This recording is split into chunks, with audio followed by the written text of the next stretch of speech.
Dumagsa na ang mga supporter ng dating Pangulong si Rodrigo Roa Duterte sa harapan ng City Hall Department of Justice, Quezon City. At nagkaharapan na ang magkabilang supporters ng ACT Teachers Party List sa Department of Justice, Quezon City. At para matiyak na payapa ang bawat kampo, ay mahigpit itong binantayan ng ating mga kapulisan para manatili ang kapayapaan sa lungsod. At ang sigaw ng Duterte supporters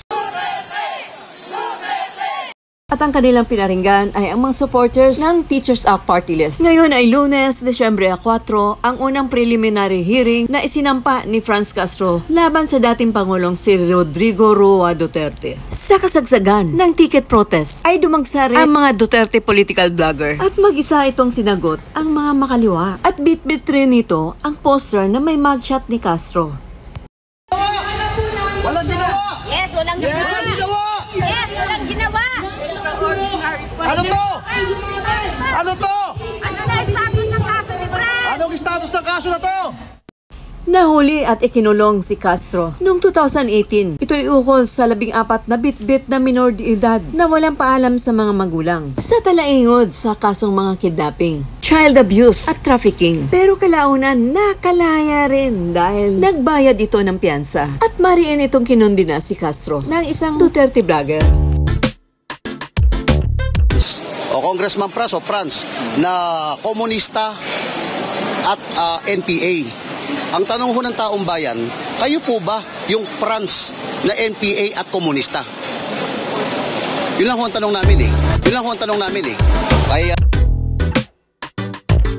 Franz, kayo kung tatanggapin po niya na siya po si Franz na NPA at komunista, aba marami ho mga kapulisan dito.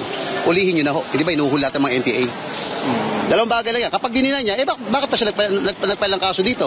Kung tatanggi niya na, kasi ang binanggit po ng ating mahal na Pangulo, dahil Pangulong Rodrigo Roa Duterte, ay yung Franz na NPA at komunista. Diba? Maliwanag po sa gikan sa masa para sa masa.